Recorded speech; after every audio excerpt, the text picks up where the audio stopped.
Kendrick puts out an album every 4 fucking years. I'm not waiting for that shit, dog. Y'all niggas don't put out good music. Drake keeps feeding the fucking streets. Y'all niggas is some haters. Get his dick out your mouth and stop crying, nigga. He only lip locked that bitch. He ain't fucker. This is the problem with our people. We don't like to support our shit, and they want to call it ghetto shit. But when we let the white folks do stuff, we don't call them out of like. Why do we let white folks walk around with hair around their bald spot? But we don't talk shit about that. You know what I'm saying? Like, but you ready to call a black person that does stuff that's like natural to them ghetto? They put Steph Curry's name on it. He ain't black. Steph Curry? Steph Curry ain't fucking black, nigga. If Drake ain't black, he ain't black. So Steph Curry's black, but Drake ain't? I never said he wasn't. All right, so let's shut the fuck up then. You should shut the fuck up. You sound crazy. Why don't you call me Eddie, bro? I'm not one of your bitches. I don't have no bitches. I'm sorry. My bad. It's a nigga fest. Oh my God. Stop. Oh my gosh. Get this man out of here. Future Road started from the bottom. What are you talking about? Nigga, no, he didn't. All right. He did not write started from the bottom. He said the line and Drake said, oh, I like that. Everybody does that. It's like the same way we pod, nigga, and you steal ideas from me, nigga. Yeah, you can tell from how we articulate ourselves that's not true. You see how I'm a Kendrick type nigga and you a push-up ass nigga? You can't even do a push-up. I can do more right now than you can. That's cap. No parking on Sunday. Ladies and gentlemen, welcome to No Parking on Sundays. I'm going to intro this shit because my co-host doesn't know how to, so here we are. I'm here with my boy Jay. Oh, wait, it's your host Eddie Midnight, and I'm here with my boy Jay. Look at this intro. Yeah, what's going on, y'all? I know y'all missed this. Happy to be back. What episode is this? Shit, 31. 31. We don't have a player Congrats. For 31? No, we don't have one. I was going to say something corny, but I don't feel like being corny right now. I'll save it. I mean, that's every day. Don't stop. Don't tell no lies about me. I won't tell no truths about you, nigga. If I see a diss track, bro, I swear to God, I'll pull it up. I ain't even making another one. I'm gonna just pull up. We are here with a special guest, AZA, actually Dr. AZA, the messenger. Welcome my boy to the pie, y'all. He is honestly, I want you to introduce yourself before I start giving you your accolades. Well, let me do this. I also want to wait. Before that, I also want people to go back to some of our older episodes. His music was actually the first intro music we had for the podcast. Bad Habits, one of my favorite songs by him. Nice. So definitely check that out when you hear the first couple of joints. Bad Habits. That was this guy. It was him. Nice. He started it. He gave us the copyright. So please introduce yourself. Tell us a little bit. What's up, man? Thank you for coming. Well, let me do it. Let me set the platform for you, and then you can do your thing. Dr. AZA, that's my boy. Been friends since Sandbox for real. That's my brother, like family at this point in time. AZA has been a person that has strived to be the greatest at whatever he's done, but did it so like modestly. In the short version of this is that Dr. AZA, he went to NCCU for undergrad, then matriculated to Harvard, and then also went to MIT. He's a MD, PhD graduate. He now is correct me if I'm wrong, associate professor at Yale. Assistant professor, I'm sorry, at Yale. Either or. He operates as now a psychiatrist, and I've learned a lot from this guy. I'm just kind of giving you the background, just at the tone of who we're talking to today. But outside of that, he's just a good dude, like just a regular good dude. And he raps. He raps, he sings, multi-instrumentalist. He went to Berkeley School of Music. And one of the things that I think I have probably expressed to you that I'm most proud about who you are is who you are as a man and as a father. Just as a human, like, because sometimes people move into these spaces, they then become frankly a little bit of elitist, and there's none of that in this man's character. You're humble at all. And then there's one other thing he did that I think was super profound. I remember him telling me a while back that he wanted to figure out a way to bridge the gap between the Ivy Leagues and HBCUs. And he successsually has done that. You're a professor as well at Howard University, right? Yeah. Oh, wow. HU? Yep. Yeah, oh, that's what's up. So yeah, he bridged the gap between those two schools, and he's doing it. I don't know how he does it. I don't know how the man sleeps. Or doesn't sleep. Maybe he doesn't. I don't know. But he's a family man first. He's a brother second. He's a son. He's a great guy. All right, nigga. Let the nigga talk too. Shit, that's what's up, man. Nah, Listen, you gotta give people their flowers while bro. they're here, and I love that. But you know, at the same time, I feel like you have so much to give, and what got you into this space for real? Like, you could have done anything in the world. What made you say, all right, this is where I want to be at? Yeah, man. Like, I've always loved music and science, you know, and I just grew up really just inquisitive and curious about, like, how does the world work? Mm-hmm. And so, like, as I was going through school, I was always doing music, always doing, like, science-related things, and, like, excelling at both. It always felt very different. Like, I had to be two different people in those two different spaces. And I was always looking for that integration, you know? And you put both together now. Yeah, and now I'm really kind of... you know, within this medical space, looking to use the arts, looking to really integrate all these different ways that we can access healing, really. And how do we do that for our community, you know, people of African descent, but people of color in general who need it the most are the ones that are most marginalized by the system, you know? And so a lot of the motivation is like, how do we create systems of healing for ourselves? You know? What do you mean by healing, though? Are you talking like mental healing? Because I know we are in Mental Awareness Month. Are you talking about like mentally healing from like past traumas, or healing like physically, or is it more of a mental thing that you're talking about? Yeah, I think that's an amazing question. And I think part of the problem is that we have that separation between physical, mental, and spiritual. Ooh. And so when I say healing, I'm talking about an integrative, holistic healing that really deals with all levels of the human shit, right? Yeah, and I mean, it's, you know, I think clearly there's things that and challenges that we have to face at the mental, psychological levels, just because of our experiences as a people and what that continues to be. But that then also plays into our physical health, right? It's not by accident that we have the worst rates of you know, high blood pressure, diabetes, like all these things, high cholesterol, you know, those are all related also to our psyches and our minds. Really? And then, you know, obviously from a spiritual perspective, which might be the hardest to get to because you can't, you know, you can't see it in the physical way that you can maybe see the mind or the body. But that's also a core part of where that healing needs to take place. That's interesting. Mm-hmm. So with that said, right, like Edwin mentioned, it's mental health awareness. Why don't you call me Eddie, bro? I'm not one of your bitches. I don't have no bitches. I'm sorry. My bad. So with that said, don't encourage this nigga. So I Shout agree. out to all the women. Happy Mother's Day, y'all. Happy Mother's Day. After saying I ain't one of your bitches. Happy Mother's Day. I hope y'all husbands, wives, spouses, partners treated y'all well today and every other day. For sure. I love the wives part. Finish. Yeah, keep it inclusive, man. Keep it inclusive. That's how you know it's so natural to me because I didn't even think about it. Yeah. I deadass didn't. Yeah. But with that said, though, like I know we have to obviously heal ourselves holistically, but do you believe there's a foundation that we should start with? Should we start with our body? Should we start with our mental? Like, what would be the first step in the healing? Yeah, that's great. And it might look differently for different people, right? Maybe you start with what is the most problematic thing. And maybe that's the first place to go. I tend to think that if you can get to things at a spiritual level, then that kind of feeds into everything else because that's the core, the genesis by which everything else functions. But that is not always that accessible to everyone. When you start talking about spirit or things like that, that can really isolate certain people. So then, yeah, let's start with the mind, or let's start with the body, right? Let's start with exercise. Let's start with your diet. So I think I always look at it as you work with the person where they're at. What's the most challenging thing? Where's the area that we can make the most impact? Let's start there. And I agree with you actually, thoroughly actually. From my perspective, I think that you do meet people where they're at, but I find that in conversation and meeting folks that it's the mental, in my opinion, that like plagues us the most because if you can't get your mind to do certain things, then you probably won't get your body to do it, right? So with that said, I mean that was a shameless segue, but like you studied music and you're mindful, right? So we have this thing that we work on where it's based on music mindfulness.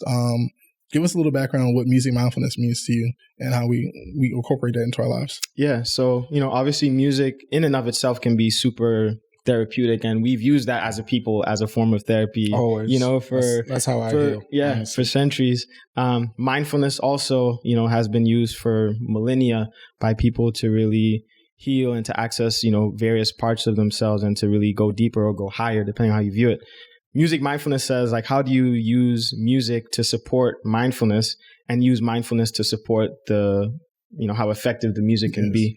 And so we make music that supports and allows people to be more mindful. And as they're more mindful, the kinds of benefit that they're getting from the frequencies and the tones that we're giving them also increases. So music mindfulness is basically like really working at that intersection of music and mindfulness to give people tools that are really accessible for them. So, quick question: are you saying it's like, you know, I have this app. It's called the Calm. Is this something like that?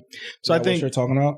Yeah, I think like a lot of apps like Calm, Headspace have begun to integrate music into kind of like their offerings.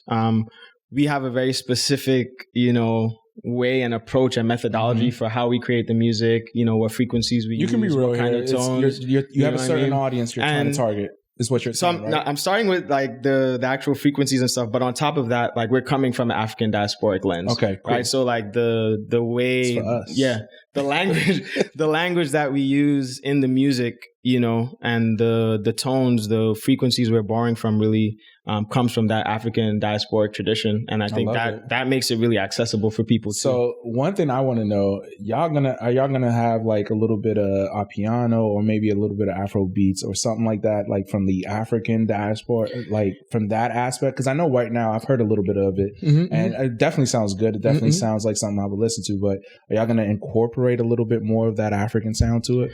For sure. And you're probably referring to like, you know, volume 1. There's more volumes coming and you'll hear much more of like some of the current like Afro beats type of vibes in some of the music that's coming. Yeah, I definitely would love to hear that, especially if I'm vibing out and trying to like get my mental together. So for a little context, so we have music out on all streaming platforms. It's called mefreely, that are focused on motivation, confidence, and what's the third one? I always forget. Focus, confidence, and motivation. There we go. My bad. In rehearsal, I do it every time.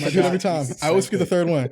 But the idea is that the soundscapes that are on this project, particularly if you listen to it and you're trying to accomplish one of those things, it should help guide you to that space of what you're trying to achieve between those three tenets. And so, with that said, the part that you can pick in wherever you decide, right? The idea here is that AZA has done the research and the studies that he's incorporated through his science into the music to then say, scientifically based, if you listen to these soundscapes, you should be able to achieve these things if you obviously are mindful about like what you're trying to accomplish, if you're intentional about it. So when you were in Berkeley, what kind of music did you actually study? Yeah, jazz and gospel. And, gospel. And in undergrad, I did jazz studies.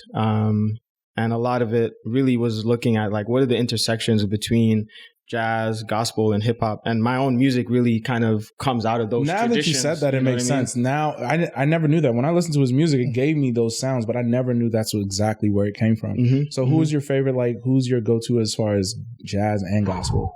Man, that's tough. Like I really can't choose one person, but obviously like the legends are the legends, right? Like Miles Davis, John Coltrane, you know, Bill Evans, Charlie Parker. I grew up in an African church, so gospel music to me was like, praise the Lord. So when people ask me that question, it's like, look, fish eyes of man. I don't know who sang it. Gospel music, like Kirk Franklin's a huge influence. My dad actually is like a musician, and he was a big influence in like my early formation. Fred Hammond, John P. Key. There's so many people. That's a throwback, John P. Key. So how has music been an influence? You're a psychiatrist now, so like how do you implement music in your psychiatry when you're dealing with your patients? Or how do you integrate that in your actually daily life? Concerts can be very therapeutic. I'm always looking for ways to integrate music into the way I work with people, either from a connective standpoint, like we might listen to music in a session and like vibe over that, or like get into the content of like what they listen to and why it moves them in a certain way.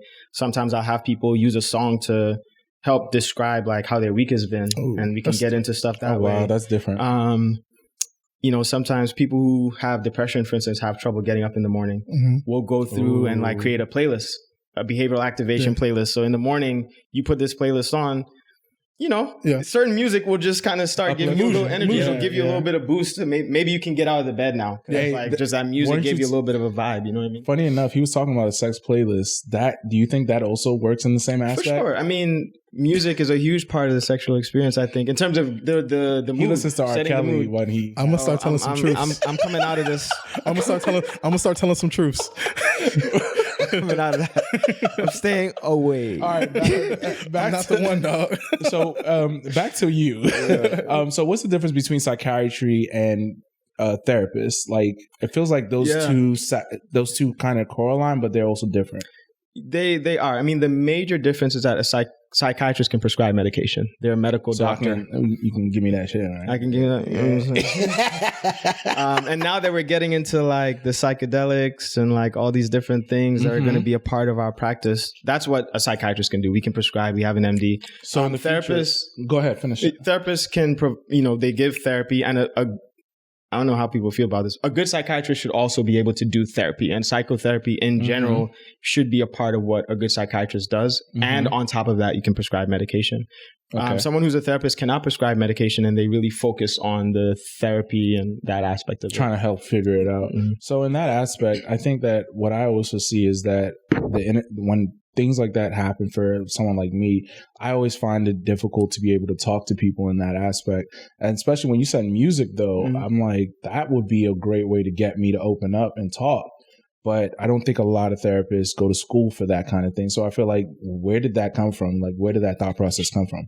So I think for me, it came about as first personally trying to seek that integration. I've always used music therapeutically for myself first. Same here. Both from just playing the piano, for instance, which is my primary instrument, or singing in and of itself is therapeutic. But then being able to like narrate my life or tell my story through music helps me process like what I've been through. Right. So as a psychiatrist and being trained in that way, I noticed like, hold on, music has such a big impact on people's mood. Like people will listen to music when they feel a certain way, or if they don't want to feel a certain way. Like, why aren't we using this more in our approach? And obviously music therapy is a thing that people go to school for music therapy, but that's very much not really what we think about or are taught in psychiatry. And so I started to really think about, okay, how do I integrate these things? And as a psychiatrist, how can I bring my love of music, my skill in music and training in music into what I do? And so I started thinking about these things, doing research, seeing what has been done, and from there started to grow. Yeah, because I feel like a lot of therapists, their approach, I mean, I'm just speaking from my experience, they'll ask you like daddy issues and mommy issues and shit like that. And like, did somebody touch you? It's like, bro, I just had a bad day at work. So in some aspects, you want a little bit more like different kind of approaches, especially in different people that you're talking to. So I love the fact that you were able to integrate music into that. I think a lot of, especially African Americans, can be able to. I think it's like important to understand too that like Western medicine in the way we practice, which as a clinical, as a psychiatrist, that's what I've been trained in, is a very Eurocentric. Eurocentric, I love that perspective, and framework. And so the whole theory and how it's done wasn't something that was designed for people of color. It just wasn't, just because of who the people are, right? Freud, Jung, all the people who are like the people in psychiatry or the people that we learn about were European people, dealing with mostly upper middle class or rich European people. So, I think we have to think more broadly about how do we make this something that can be culturally relevant and accessible to everyone, And for me, I mean, I particularly care about people of the African diaspora and people of color generally, because they're the most marginalized, and that's where I think I can make, more of an impact. And I will say that at the same time, what we're doing works for everyone, right? Just like Black music or African diasporic music has spread all over. Everybody that energy is a very inclusive energy. You know what I mean? Yeah, I mean, I think what's really important is what you're talking about. Is we're talking about building community by way of music and therapy, or So I think what's really dope, and I'm kind of want to make sure it's pointed in this way, is that there are communities that are focused on primarily, and we're now creating a space by way of AZA where we're saying, you know what, there's this space here that we want you guys to come in and understand that this is for us, by us, literally, right? You can feel inclusive, and we're trying to build a community where we understand each other's traumas, and it doesn't always have to be trauma bonding per se. It can be a space that should be fired though. Yeah, I mean, no, listen. The truth is, but I think sometimes that when we come to community, we come together based off of the negative, right? Yeah. But right now, what we're trying to say is like, you don't have to have necessarily problems, right? But what we are saying is there's music, there's space for us to like, breathe air and to like share, which is mefreely, right? And then it's an app, right? It's a platform where we are creating community by way of soundscapes and guided meditation that AZA has led the charge on. How would people access it? So you say it's a platform. So with that said, my bad. You're moving too fast. I told you things outside. Everything's not for the pod. I'm sorry. we got it all out. Yeah, let me roll out is coming. Yeah, let me. My bad. I was trying to understand too. Though. No, I know. I get it. It's all good. So can you do this, Izzy? Can you share what mefreely is and what the idea, what it is now, and where we would like to take the idea? Yeah. I mean, it's an integrative wellness platform that is really looking to build an inclusive community for people to take charge of their mental health. And we use focus, confidence, and motivation as the lens to achieve that. Mm-hmm. So I'm less interested in telling you what's wrong with you. Right.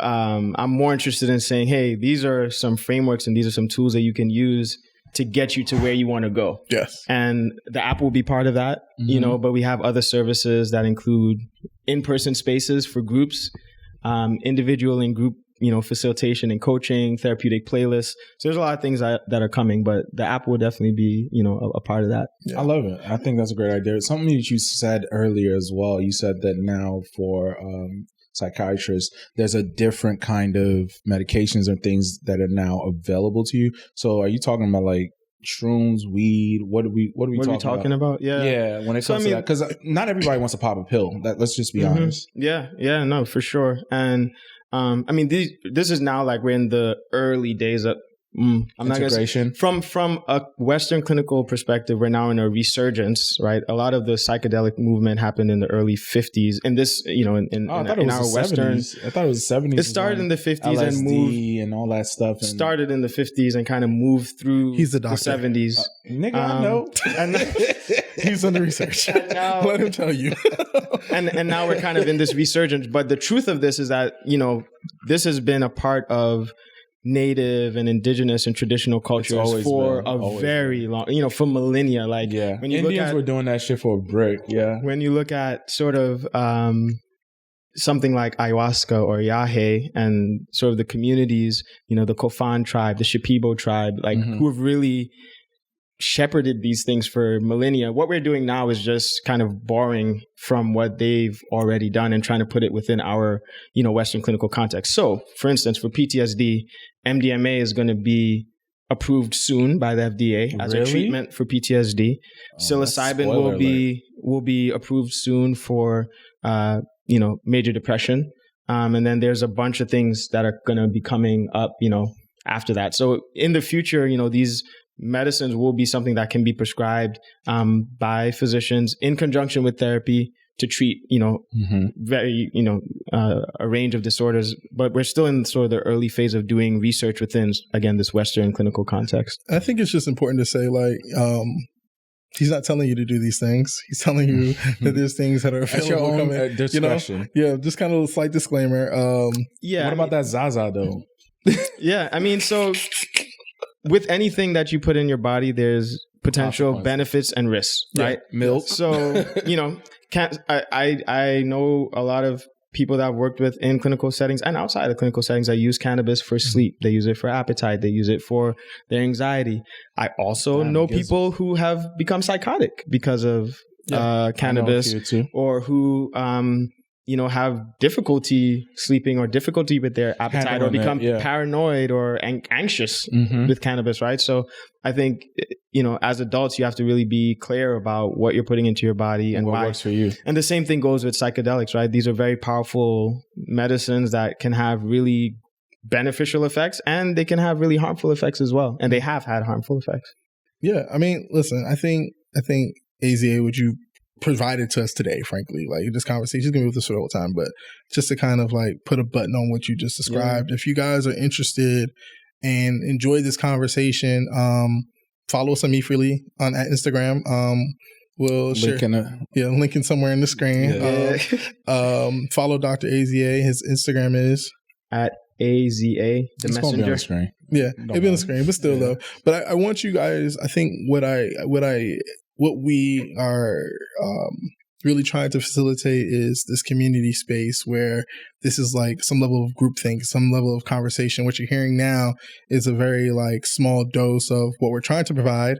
And also, if you're interested in something like this, like, you know where to find it, because there will be events on the musical side coming up, and there will be additional events, just frankly, that you guys can come out to. But in the meantime, follow us on Instagram, follow mefreely, follow AZ the Messenger, and, just tap in and enjoy. Sure. Right now we have 30 days of mental health. You want us to just take us on the journey. He's doing a few questions.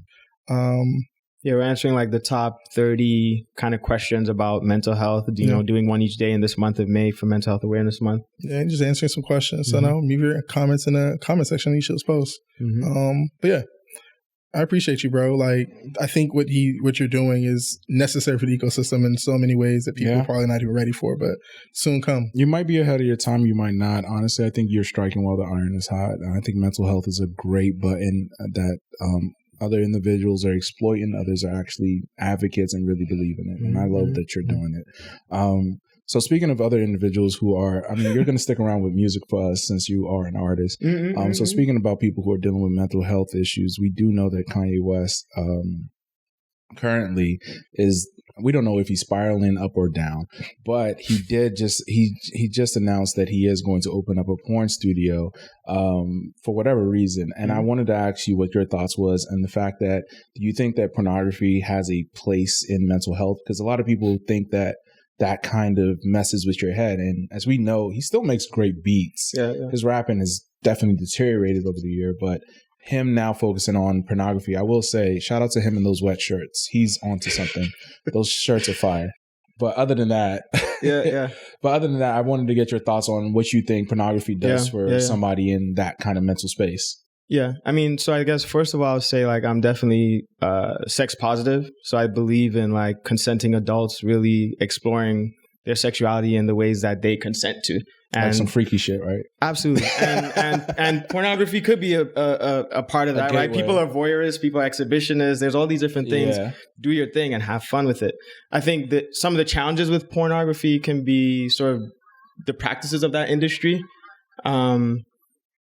It tends to prey on vulnerable women, to be frank. When you hear some of the stories, when you hear some of the stories of women who have been in the pornography industry, there's clearly predatory aspects of it, right? And that's problematic.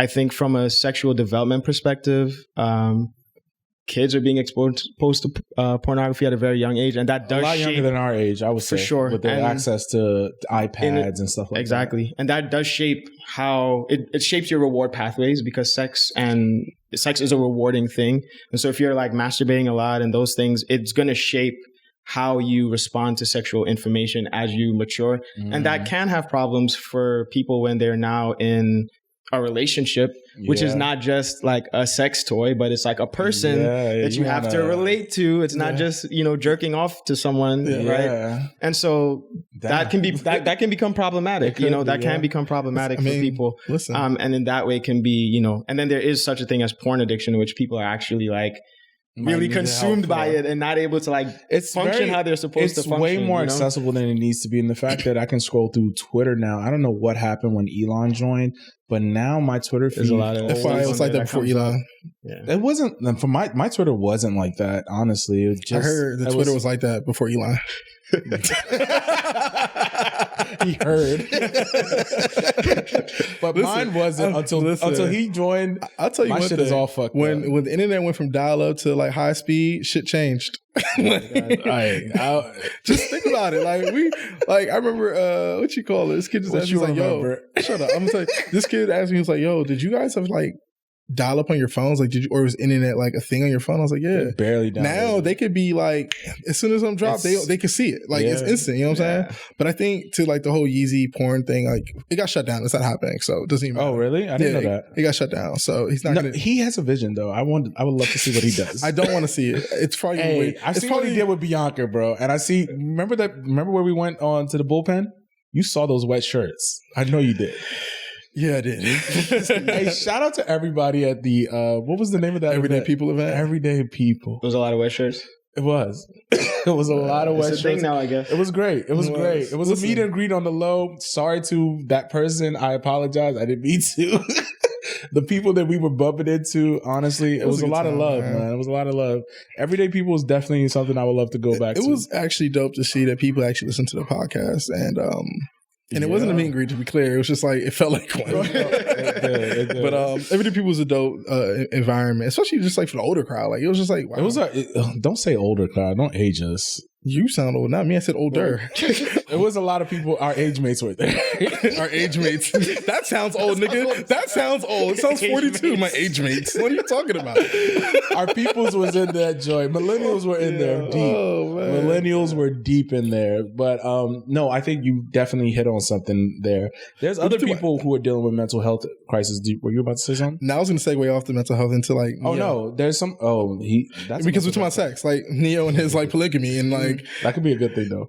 I mean, it could be, right? But the crazy thing about Neo is, not crazy, but like Neo has been, I think he's been on a journey for quite some time. His first wife, he's been cheating. Yeah, he's always been a cheater. But his first wife, he said he wanted more kids and made her like, I think burn her fallopian tubes, whatever it was. Close her. Basically, he asked her to do a procedure where she can no longer have children. Wow. And then they get a divorce, marries his next wife, Crystal, and cheats on her profusely and finds out he cheated on Breakfast Club because some of the things he was saying, he incriminated himself, he snitched on himself. On Breakfast Club used to get, and those old Breakfast Club interviews used to be good. I mean, it was pretty recent, actually, unfortunately.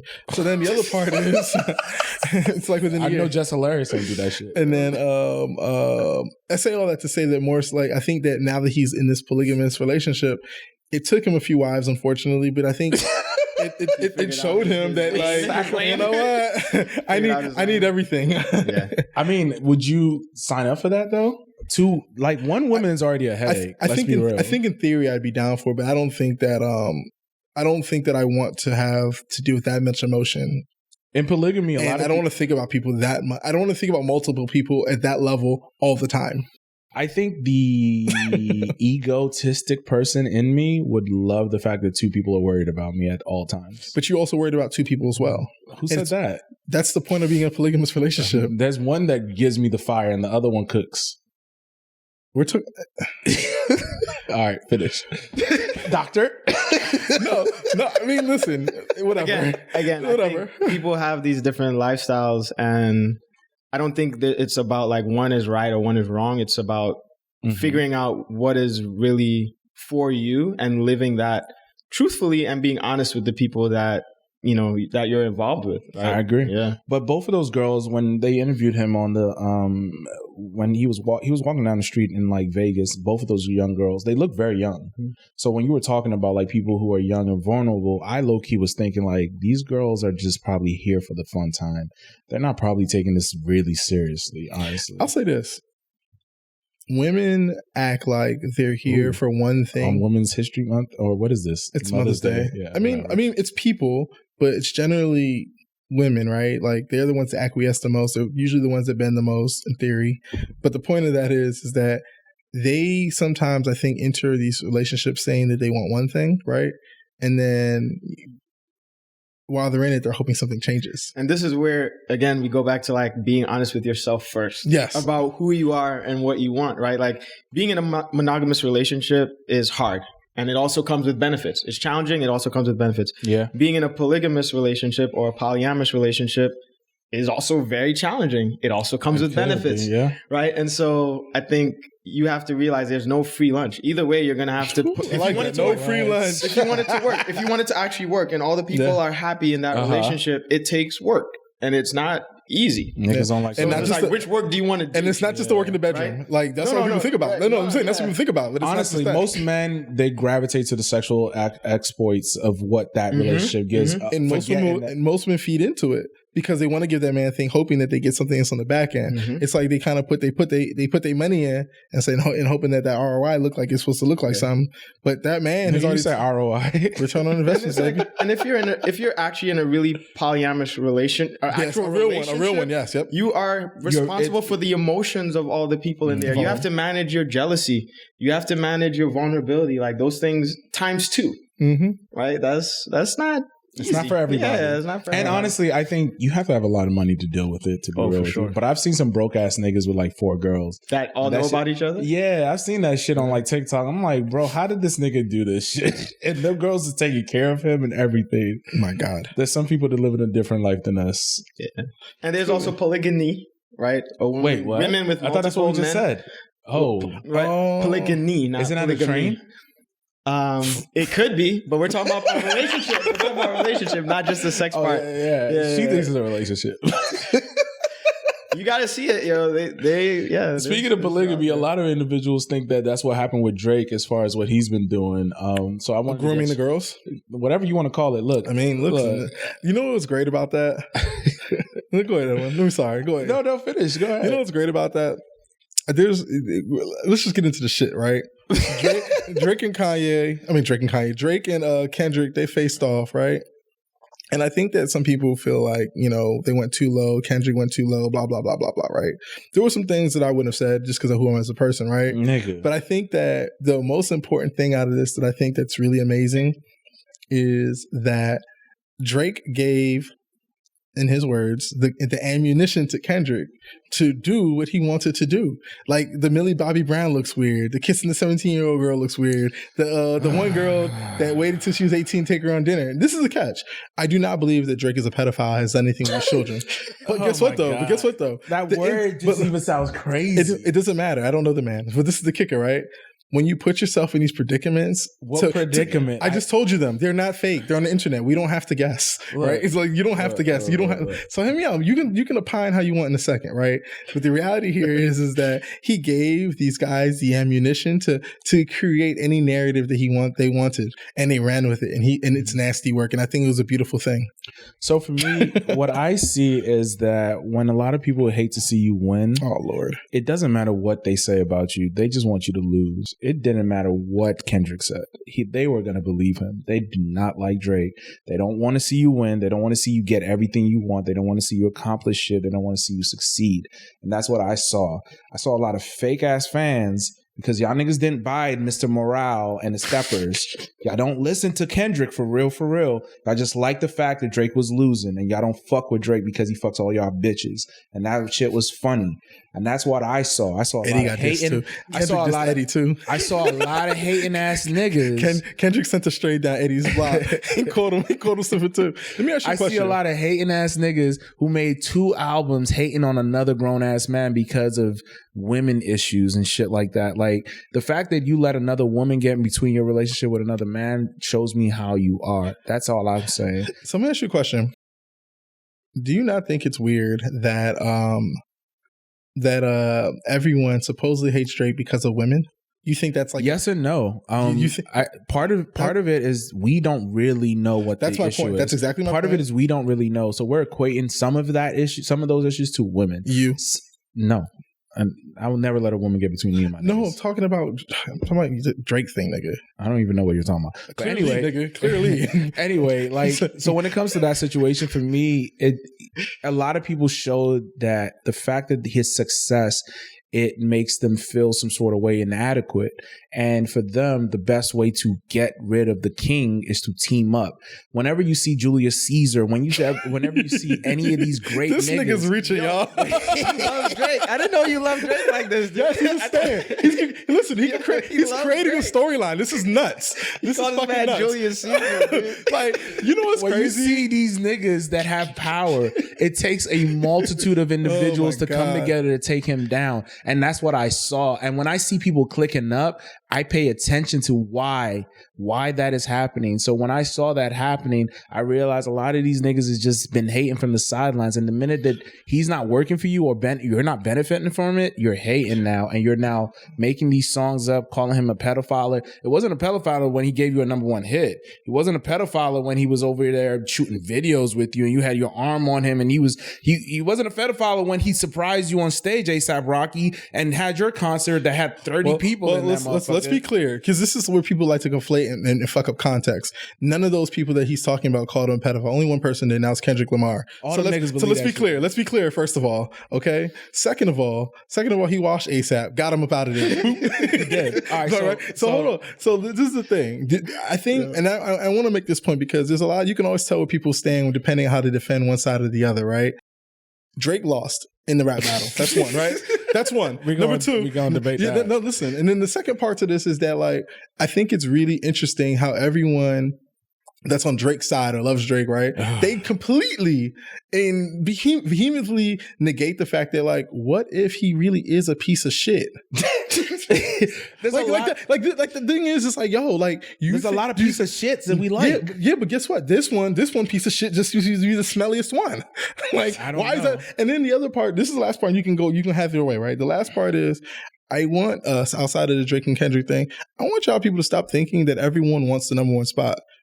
Some people are cool being number two. It's cap. You listen, people listen, it's your ego that makes you think that you want it, but when you get the number one seed, you don't know how to manage it. So then when you get to number one seed, you start to realize, hold up, Kendrick this ain't for me. Kendrick don't have what it takes to hold that number one seed as the number one artist. Listen, let's be clear. Kendrick said it, and he doesn't want Drake's seed. No, you don't know that. See, this is what I'm talking about. Niggas like to create narratives of people. He said it on his song. Let's go based off what he said. He says that he does not care to be a pop star like him. I have kids to take care of. That's what Kendrick said. So if Kendrick is doing all of that and basically cutting the head off of the king, and you don't want to replace the king, who are you going to put in there? You're not going to do that. So there's this fact that you think that we have to finish. You do. You always have to have a number one artist. You always have to, especially in hip hop. Well, I guess that's just the way it is. So there's this show called Shogun.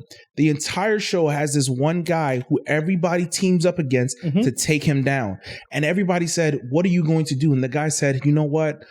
I don't want to be the king. I just want us to live together." And everyone kept saying, "But you're like fighting these people to the death." And at the end of the show, he literally smiled as he was beheading the last nigga. And he said, "Please tell me before I die, do you want to be the shogun?" And he sat there and said, "Why do I need to tell a dead man what the future holds?" Bro, these niggas always want to win. So even if Kendrick is sitting here saying, "I don't want to be the number one artist," you're killing the number one artist. What do you think is going to happen? Everyone's going to put you on that pedestal. No, they're not going to put J. Cole. No. Who's next? Little Uzi? I think it's a far-fetched statement, but go ahead. Who are they going to put? I was going to say, like, rap is competition, right? Yep. And so I think when they come into these situations, you are trying to behead the other person. You are trying to... For sure. I agree with that statement. Sure. And so... why are you trying to do that if you're not trying to win? Exactly. I'll say this. And if you're trying to win against the number one person, implicitly you're saying you're trying to be number one. Okay, fine. Let's operate from that framework. Right? It can easily be the statement that, like, yeah, I may not want to be number one, but I don't like you enough to make you not be number one, and someone else can have it. Who's someone else? Hear me out. You're trying to look for the number one. What I'm saying to you is that the agenda that you're looking for, the perspective that you're looking at is like, who's going to be number one? Who's taking that spot? What I'm saying is, some people just hate you enough to say, I just don't want you there. Even if you do, the point is, if you kill the king, you can't be Jon Snow and then go to the fucking Black Wall. You have to stay there and fucking rule the kingdom. You can't just sit there, kill the queen, and then tell your dumbass brother in a wheelchair to fucking rule. Well, guess what? That don't make sense. Guess what, nigga? It's hip hop. That's not how it happens. Well, it is clearly. But this is the thing, though. Reality is that Drake is not going to get taken off the top. Like, let's call it what it is. Like, Drake is still number one. I don't know. He's looking very vulnerable right now. You know what? People, when Drake lost? Let's keep it a buck. Drake lost when he dropped the Heart 6. That's when he lost. I don't think so. That's when he lost. He lost because he felt like he had to defend himself instead of actually battling back. He's going back. That's what happened. So that's what happened. I was cool. So I'm gonna ask both of y'all like 4 questions. I actually like the Heart though. It's good, but it's kind of like, that's because we're J. Cole people. All right, so Push-Ups versus Euphoria. What did I say when you texted me about Euphoria? I told you he can come. I told you that this Kendrick isn't that. That's not it. I kept saying that. Right? I'll answer your question this way, because I don't want to pussyfoot around. I want to get straight to it. I think that they were even at that point. I think Euphoria was really good, and I thought, no, okay. I'm answering it for you because I don't think one was better than the other. I think it was a stalemate at that point. Okay. When I heard Euphoria, it's like shit. Doctor, then I heard Bishop. Doctor, Push-Up. What was your thoughts? One or two? I mean, Push-Ups or Euphoria? I was okay with Euphoria. Honestly, like I don't even really like Kendrick in this space. You don't like him on the offensive, like coming at niggas, like. It was very out of character. Just because of how I related to him as a fan early in his career. Yeah. I feel like, so to me, like the whole thing is entertainment. Like I listen to it and whatever. For sure. But it's just like, I don't even, like Drake, I expect this almost like, and he's been kind of in that. No, for sure. Yeah, I agree with you. But he's been doing all that. But Kendrick, I'm just like, I guess, but it doesn't really resonate with me when I hear that from him. Okay, I know what you're gonna. Hold on, I know you know. I'm gonna let you ask your question. You're gonna ask another question. No, I want to answer too. Okay, all right, go ahead. I want to. Kiss you made a good push-ups. That's it. Okay, cool. So I think what you said was a really good and poignant point, right? Because although I was able to separate like Kendrick from what he did in this battle from like what I like him to do, it was very like, damn, Kendrick, you talk like this, you move like this, and I think he's giving us not at this level, he's giving us sprinkles of it, but not at this level, right? Like I think that like shout out to Drake for getting Kendrick to actually make music for y'all. I'm a Kendrick to Pimp a Butterfly type nigga, right? Like I that's the nigga that I know, like so. The thing is, I knew he could rap, like I was never worried about that, but it was just more so like how dirty he got, and I was like, wow. But I mean, it's human, like, but. As a fan, because I'm actually a fan of Kendrick Lamar. So when you say dirty, to me, it's just how messy and scandalous these niggas got. So to me, that shit was whack. It was really Jay-Z and Nas out there, bro. It was worse than that. But it was. Let me go to the next one. So basically what I'm doing is just giving y'all all the tracks that came out at the same time. So Taylor Made Freestyle, which was the AI joint where Drake rapped as Tupac and Snoop Dogg in order to get Kendrick to respond. And then Kendrick replied with the 6 at 16 at LA. So versus, which one do you think? Taylor Made Freestyle or the 6? Who do you want to go first? I would say Taylor Made Freestyle. 616. It wasn't a tie at that point. 616 took him out. What do you think, Doc? I liked, even though I don't really necessarily agree with the way he used AI, I liked the creativity of it. Okay. I did like that. Thank you. That shit was crazy. But I did like the bars on 616. Barely bars. He was split decision, bro. You can't do that. Where did you want? He did. No, he didn't. No, he said he liked creativity and he said like the bars. It's a split. This nigga said no, he has to pick one. No, he has to pick one. He didn't pick one. You're not gonna do this. Like, listen, you're not talking to an idiot here. I'll go Taylor Made. All right, there you go. You want Taylor Made. Bitch ass nigga. All right. So next one is Family Matters versus Meet the Grams. This was nasty work. Oof, Meet the Grams. Really? So he was rapping about a fake daughter. Again, but it's just like... No, listen to what he said. Shut the fuck up. No, because I knew he was going to say. Go with it. I mean, it was tough. Like, what he was saying was like, I'm coming... Again, I don't really like Kendrick in that lane, but he came from... and you know what it is? He's creative as fuck. The way he spoke to each person in his family, he sat the motherfuckers down, talk to your bro. Mom, talk to your son. Like, how disrespectful is it to because sit... you're a therapist. Because you work in that space. Sit someone's son down and talk to them in real life and be like, play this back when you're 18. Oh my That's God. Disrespectful.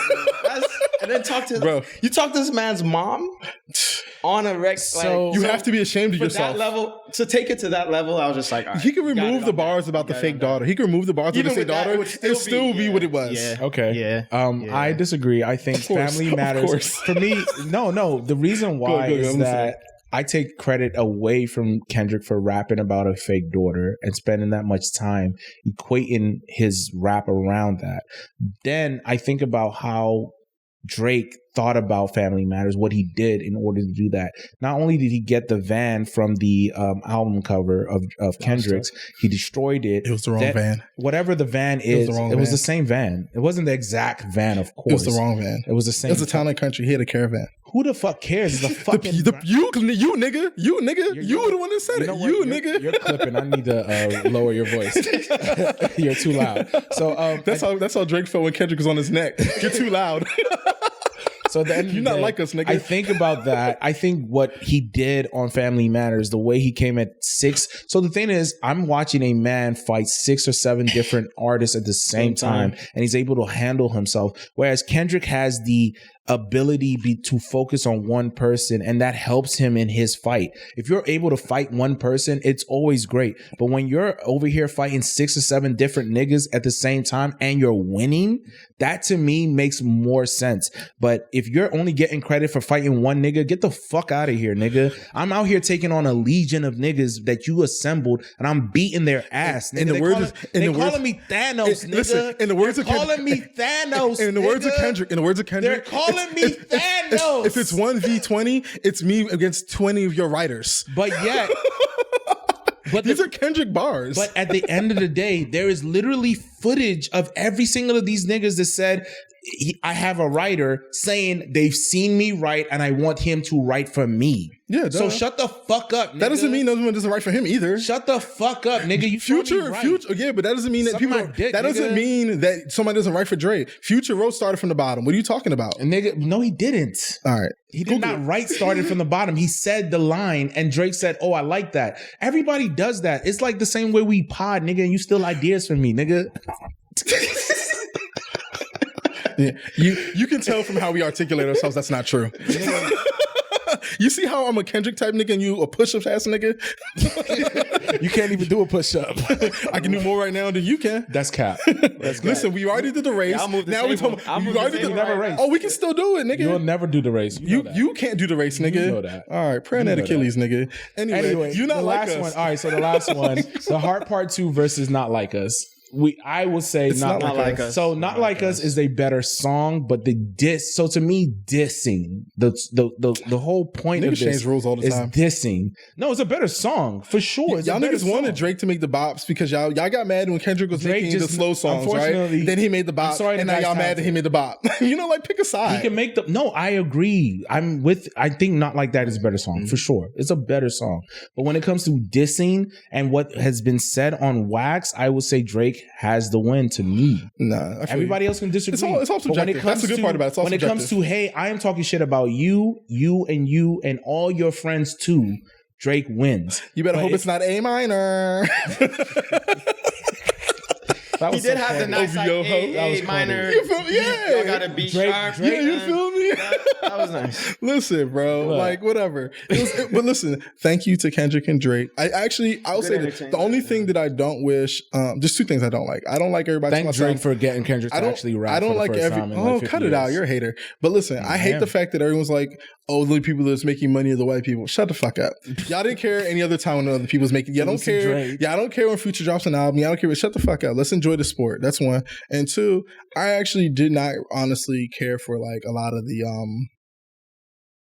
all that stuff. Mm-hmm. It was I didn't care for that. Like, to be honest with you, I wish that rap battles are weird now. Y'all niggas is no. It's always been like this though. But I think the difference is that it has, because I can tell you when Jadakiss and Beanie Siegel went at it. The difference is the context was about killing each other, and this is more like I see what you've been doing. You know what I mean? It's like the same. It's the same thing. It's all been. Kendrick said, "I hate the bitches you fuck." I already knew this niggas was hating. I knew you aligned with him because you're a hater like him. But I text you. I said, you know, you and Kendrick got alike. Y'all both haters. And check the podcast. He always calls himself a hater. I am, bro. All right, Dan. See, I call it. Speaking of haters, anyway, go ahead. Speaking of haters, there's this local artist. I don't even know if she's local. Some girl named Stunna Girl, and I saw that shit and I thought it was funny. She's local. I don't know. She's from here? I don't know, nigga. She's local because she's small. Wherever she is. Yeah. So some local ass nigga smacked her butt on stage, and he got beat up by her security, her boyfriend, and a bunch of other random dudes.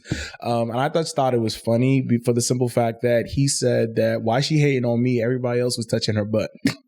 And he got beat up out of everybody. So I just thought that was funny. Listen, just because everybody's doing it, don't mean you can do it. Yeah, listen, you just got the one that got caught. Hey, can I be real with you? When he said that and they put the camera in his face, I was like, oh, he's ugly.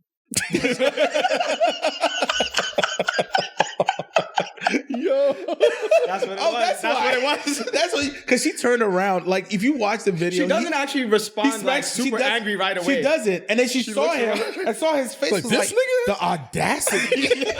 She then told that. That's what she told. She told her man, and her man was like, "All right, bet next footage." Her man squaring up with that nigga, beating him up. The security jumps him, and I thought it was funny. He did an interview with another weird ass podcast. Shout out to them for doing that stupid shit. But other than that, speaking of other podcasts, Gilbert Arenas was talking shit about Amanda Seales when she went on. Was it Club Shay Shay? It was Club Shay Shay. And he said the reason why she cannot find a man at her big age is because she is too smart. And as somebody who's very smart, do you think that is actually something that happens to women or people? Women in general. Men who are smart, women love that shit. I do think that there is something that happens in women who are very highly educated and self-sufficient and secure. That they come in with a certain type of energy that many men are insecure to deal with, right? Because they're not coming in from a standpoint of like, I need you or I'm about to just follow you in a certain way. And a lot of men aren't really ready to deal with someone who's more educated than them, has more money than them, and is very secure in who they are. So I mean, I think the older you get, that might be even more of an issue. Because more men who are also like on their stuff probably are getting married and starting to have families and stuff like that. So. And I think who's left in the pool as you're getting into your late 30s, I think she was 41. Early 40s, she's 41, right? Like, you're actually creating a conversation I think that like doesn't happen often, right? Who, me or a doctor? Well, both of y'all, because you actually created a conversation. You're stealing ideas again, huh? No, I'm creating a new conversation. Yeah. So with that said, what is to be said about a man that is super educated, right, and meets a woman? Does he experience the same things? No. Why not? Because go ahead. Nobody want to say it, but we the catch. Well, no, that's not what I was going to say. Fuck it up. See, this is why you can't give the mic to everybody. Take his mic. No, I think statistically, I wouldn't say we're the catch. If we think about like people of African descent, right? Like, and statistically, there's less eligible men than for women. Sure. So I think that already creates an issue. And then, I mean, obviously, like we are socialized into our roles as men and women. And a big part of that socialization is what dictates why a well-educated, wealthy man will have different expectations and different ways of dealing with They have more access. Let's be real. They have more access. No, he does. They do. The richer a man gets, the more access he gets to different women, different people. And I think that's what happens. Whereas women who are black and are successful, the higher they get in the marketplace, the pool gets smaller, and those black men aren't honestly checking for black women because they now have all these like different things that they can see. I agree 100% both those statements, right? The reason I pointed that out is because it goes back to that list a long time ago when women's like, I don't want to eat here, right? Oh, where they want to eat? Well, yeah, when they talk about I don't eat a cheesecake. Right? So the point that I'm making here, you saw the girls who are married and actually in relationships shut the fuck up. Yeah, so that goes to my point, right? So the women that are educated, right, they tend to like right, and then the men when they like right. But the thing about this is like, I'm not telling women to be like men or men to be like women, but maybe there's some level, maybe there's some maybe there's some type of framework that you guys have to say to yourself, like, because women always talk about I don't want to take care of a man, I don't want to take care of a man, but is it taking care of a man if he does other things? Yeah. But I'm just creating, just throwing some dialogue out there. But there are very successful relationships that work in which the woman is, the main breadwinner and sort of the dominant in the relationship, and the man follows in a certain way, and that can work for a certain dynamic. Yep. It just doesn't work if the man wants to lead and the woman wants to lead, and there's no compromise there, right? No, I was going to tell him to speak in the mic. Oh no, I agree with you. I think the point of me just saying that is that I want everyone to be more open-minded when they're dating and understand what the person brings to the table. That was the point that I was trying to make. So both sides need to just be open-minded. Go ahead. So Amanda Seales did shoot back and say, why are these men caring about me and my ovaries and what's going on with me? So of course she fought back, and everybody said she missed the point. But I do think at some point men just need to shut the fuck up and let her be. I think Amanda Seales as herself is just annoying. That's just the catch. I think she's loud. She's a little extra. And I think that probably puts off a lot of men outside of her education, how smart she is. Because smart bitches get fucked too. So it don't matter how smart you are. I think it's her tone and her timing that fucks her. Yeah. So it doesn't matter how educated she is because nerds get dick too. Everybody gets everything they want.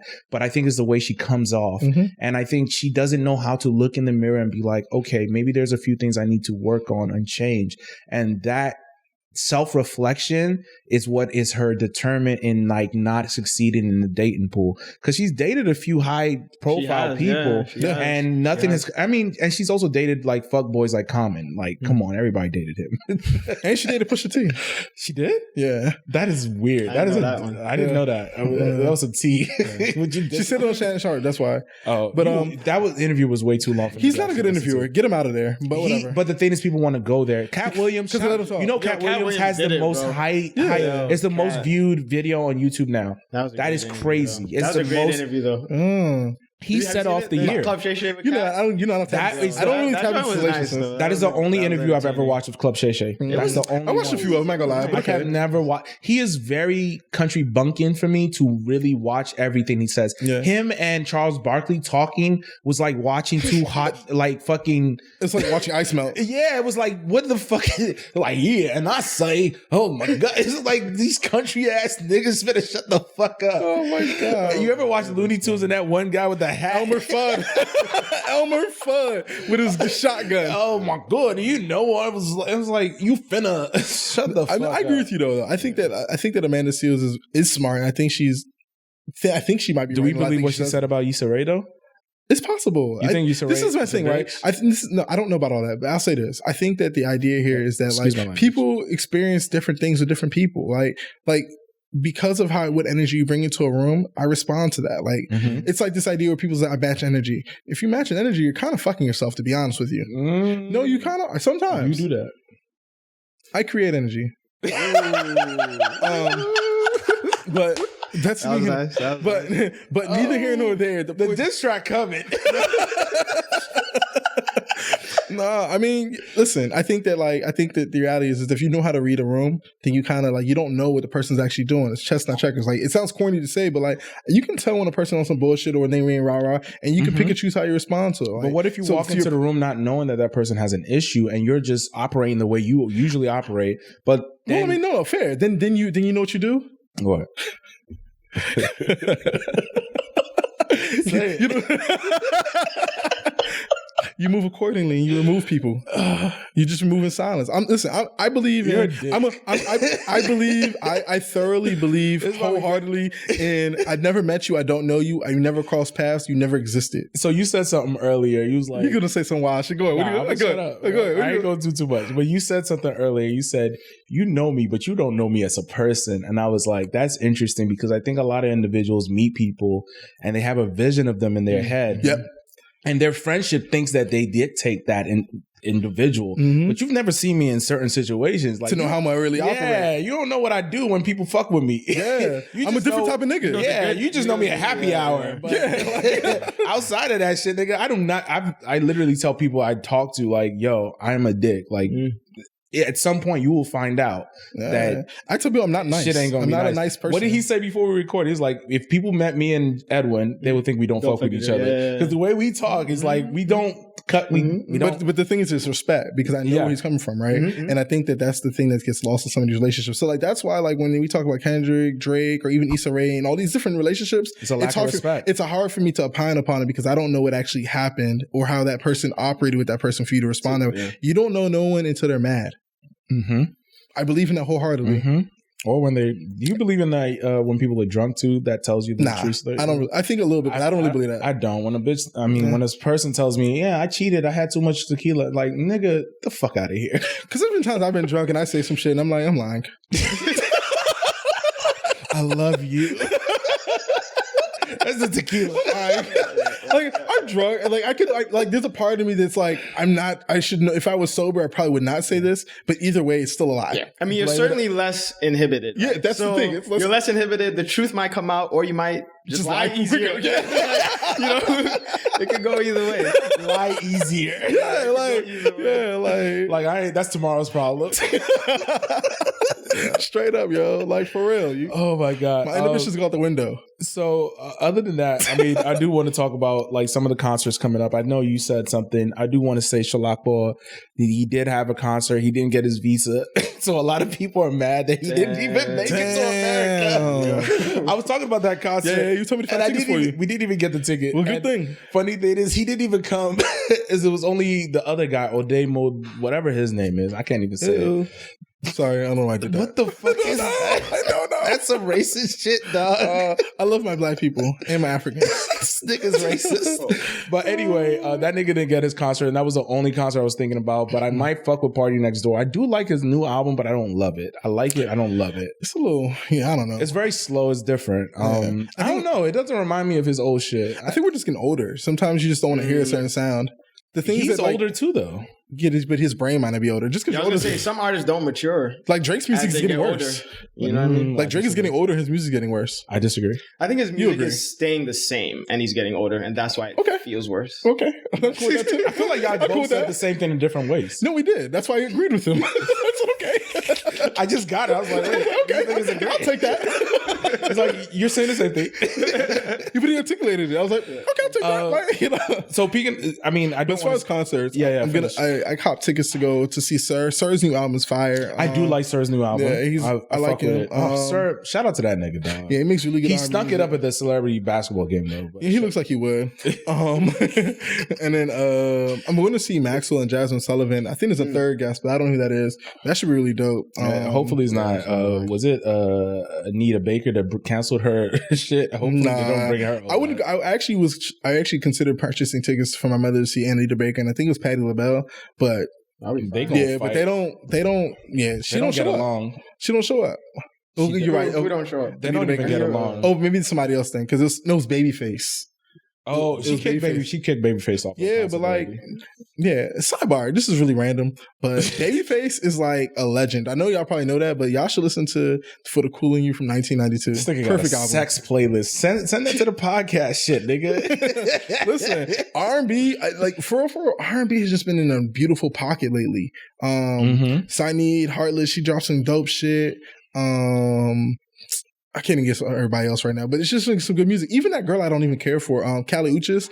I listened to her music straight through. Nigga, you already knew I was. Yeah, you've been on her. I'll give you credit for that. But like, she's been making some good shit. Or at least I just press play. Maybe I'm just tapping in. She has good music. Even her Spanish music, even though I don't understand everything, I'm doing my little Duolingo thing. But she definitely. I thought it was a dance. You meant Duolingo. What's your streak right now? I was at 5 before I gave up. I didn't get back. I got to 5 days. It's so hard when you have like because I got to the weekend. Yeah. Once the weekend hit, it's like Duolingo be texting you like, "Hey, are you coming back?" I'm like, "Look, bro, I'm at happy hour. I'm a little fucked up right now. I cannot practice my Spanish." Oh my god! But I'm gonna get back on it. I need to get my streak on. You're trying to use it too? Yeah, I'm on like 58 or something. Oh wow, 58 weeks? On 58 days. Yeah, oh I go in and out. I fucked up. Right now, I'm on a streak. My shit was 5 days. That's the longest I've gone. But any other concerts you fucking with? There'll probably be more. I'm definitely gonna, one thing I've been noticing, and I don't know if you guys have been seeing it, there's been a lot of like these little parties been popping up. We did Everyday People. I told you we're going to join New York. There's some boozy bounce. There's some apartment parties. Have you seen that? Yeah. DJs are now like doing in apartments. That's just cool. Those are dope. You know Bobby and Sega, the nigga that does all the YouTube pages. I'll put you on. Really fire. If you like, I mean. The nigga's playlist just played in your house, and he's just sitting in his house. Cool he plays it in the he's room. On a tour. In his living room. Yeah, he's on tour. He's doing like 6 dates. Playing when I worked when I worked from home. Yeah, so he has like 6 dates coming up. He's not coming to DC, but I think what's interesting is that like we're going back to music mindfulness, right? I think what I'm seeing on YouTube and just like in general is that there's these playlists or these people that are curating these beautiful soundscapes that like mesh together because people are wanting to tap into these vibrations, right? For sure. And the way they're titled is like, oh, that's maybe the energy I want to be on. And they're just creating this energy and they're having this beautiful aesthetic that's calming and they're just listening to it throughout the day. And it just shows you what people are looking for. Every Star has that. There's a few artists. Well, no, you're talking about artist pages. I'm talking about DJs and like curators of music. I'm talking about individuals like ourselves that are sitting there and mashing music together in a way that is like palatable and making you be like, oh, how did you blend these two things together? But I think like, I mean, shameless plug once again, like it goes back to like the music mindfulness and just like creating soundscapes that are like endearing to our ears and our ecosystem what we're trying to accomplish in each day. And I think with that, and Bobby ain't saying anyway, he's doing that. He's going on tour. So you asked me about that. I might go, honestly, I'm back in my like concert bag. Like depending who's coming out, I might go see Drum. Let me know. I might go I'm not going to see Drum. I might see Drum because if Drum is at if he's like Chance the Rapper to me, like no, he's not. I play some music. He's not that at all. I've listened to Drum. Nah, everybody wants hugs. That's like, how I know that you. That's how I know he's not that artist anymore. That's my point. He does songs with Erykah Badu. He makes that type of music. Okay, it doesn't matter. I'm not here to sell you. So anyway, what you call it? So Drum does like if he does like rapping like you want to free the slaves. What's that shit up there in Silver Spring called? Fillmore. If he does like a small intimate jump, I'm gonna fuck with that. And if Beyonce goes on tour, I'm going to the big jump. I'm gonna spend a bag on that ticket because Cowboy Carter is fire. I think I got to do that at some point. Why would you not? It's like if you don't get the chance to see Beyonce, it's like missing Mike, Jack, and Prince. Beyonce. Like, I don't know if it's Beyonce curated, but there is a Beyonce rodeo at the Bullpen. That's gonna be fire. I'm just saying. I'll tell you what that is offline. Hey, I told you about the hoedown. Yeah, you did. Nigga. Let me ask you a question. Can I ask you a question? What? When is this Beyonce thing you're talking about? Do you know June 2nd. Oh, right after Memorial Day weekend? I guess. I'll send you the flyer. We'll talk. We will. Hey,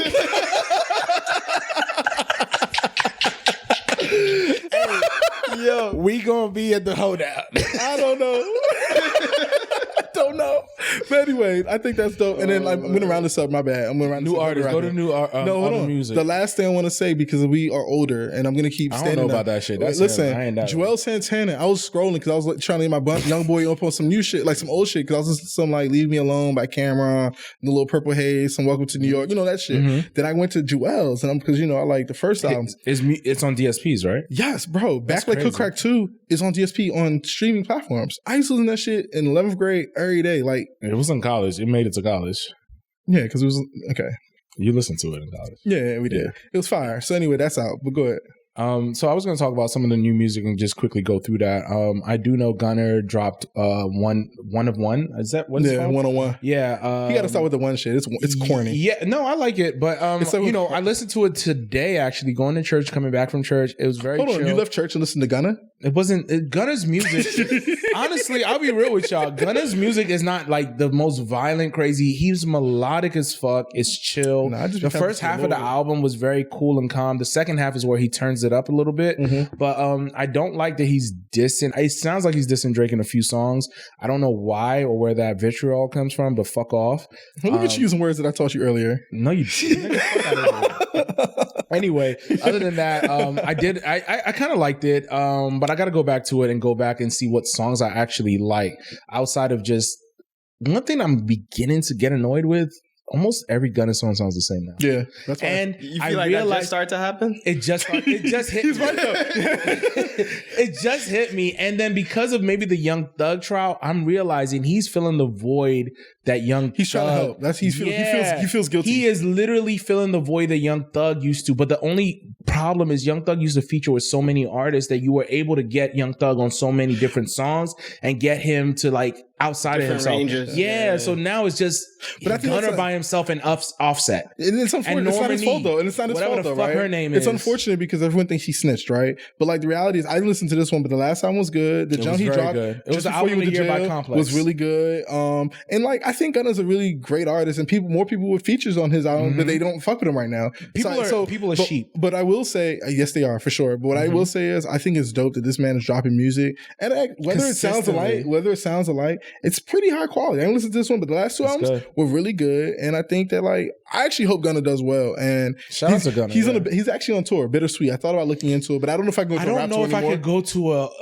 I don't know who is opening. I gotta be. I don't care about the opening act for real, but because Gunna's music to me is like you got to be in a certain mood to listen to it.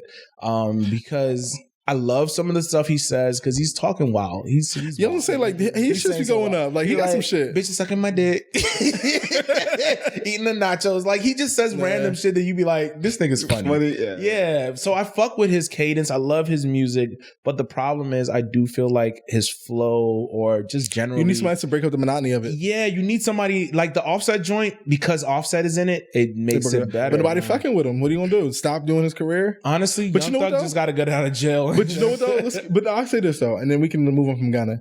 As much as you're right, his fan base is rocking with him because his tour is selling. He's in a stadium. He's in stadiums. He's for sure. He's gonna always. It was a huge. I was just in Times Square. It's like a huge Gunner.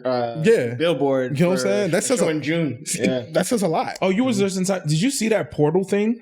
That was in Times Square, that way you can see people in I think it's Dublin or something like that. It's something like that, and the people. What in the hell are AI? It's like a circle that basically is a camera in another side of the world, and people are able to see each other in both capitals. Sounds like Minority Report. But those dickheads in Dublin put up their phone, and it had a picture of the World Trade Centers going down. No, dead ass, and they said they're about to start the new war. It was wild. Yeah, that shows you how much people don't like America.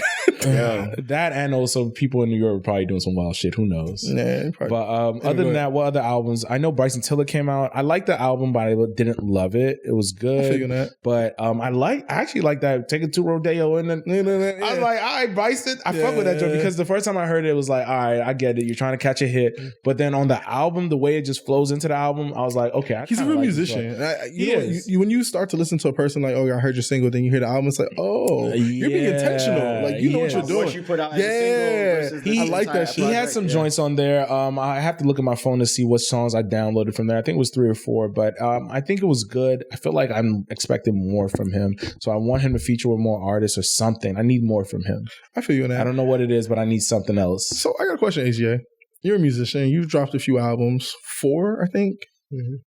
4. And then maybe 5 actually. Yeah. But I was thinking actually about Go Slowly, but that's like anyway. When you make music, right? What's like the core of what you're trying to like express? And do you have a favorite album that you've dropped?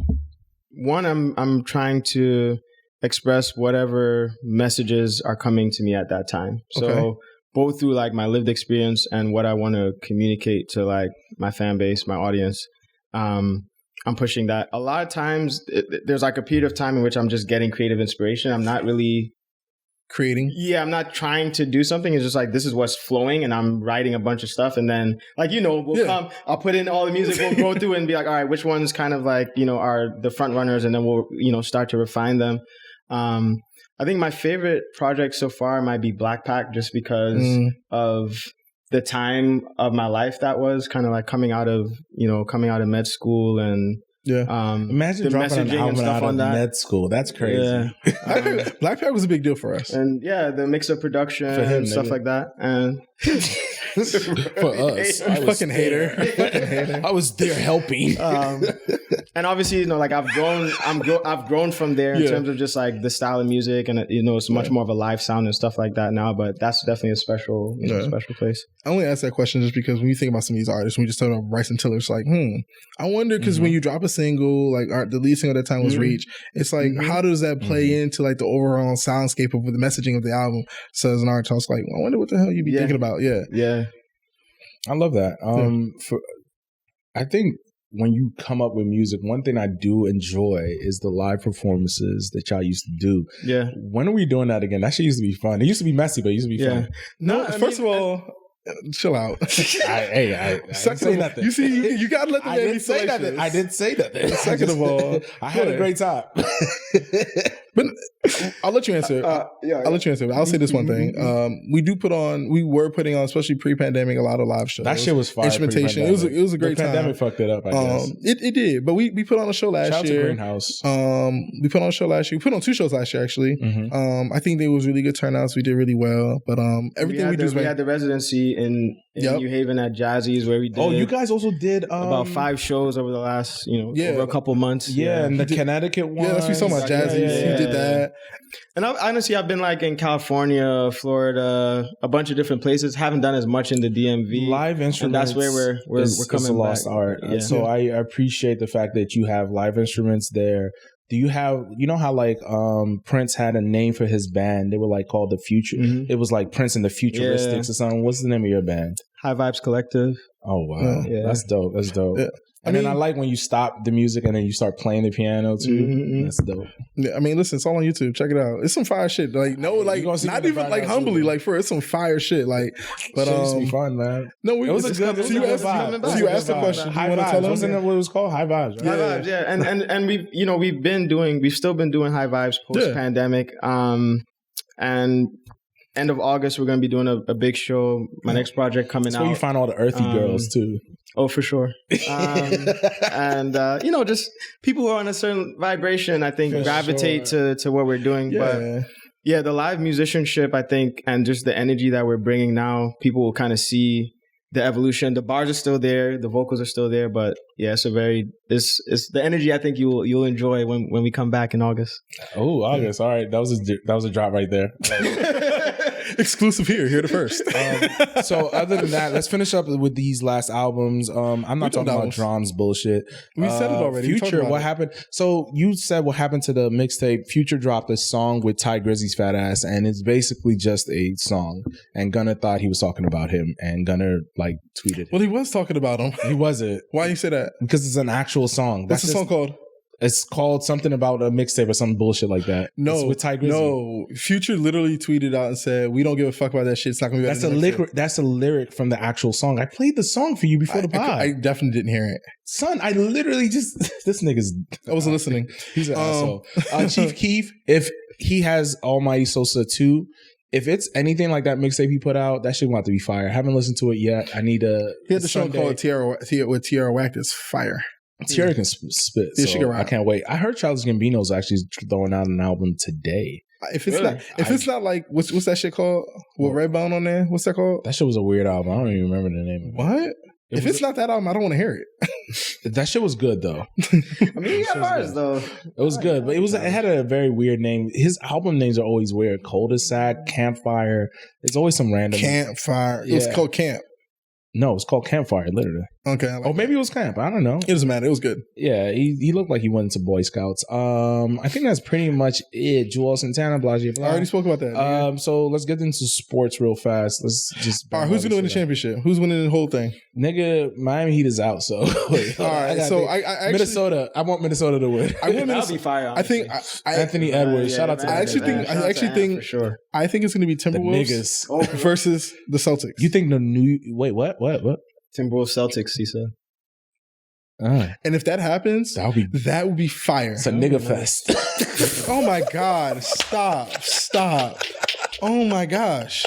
Get this man out of here, yo. Oh my goodness. Oh shit. I'm sorry. Like, geez, but Louise. No, Denver plays at 8. I'm gonna go home. They're actually playing. They're playing right now. Yeah. It's 9:30, my dude. We need to see the scores. I might anyway. ESPN So app I actually think that's gonna be a great lineup because if you think about it, the Celtics got their big man KP.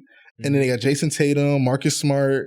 It's just a lineup. And then they got Anthony Edwards who's trying to take off heads. The 2 tall niggas down low. Cat actually looks like something finally. He's trying to do. Yeah.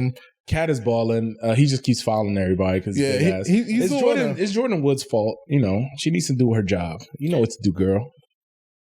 Yo, you know what? The moment that I get, if I ever, TMZ, if you ever run across our podcast, just drop your phone number.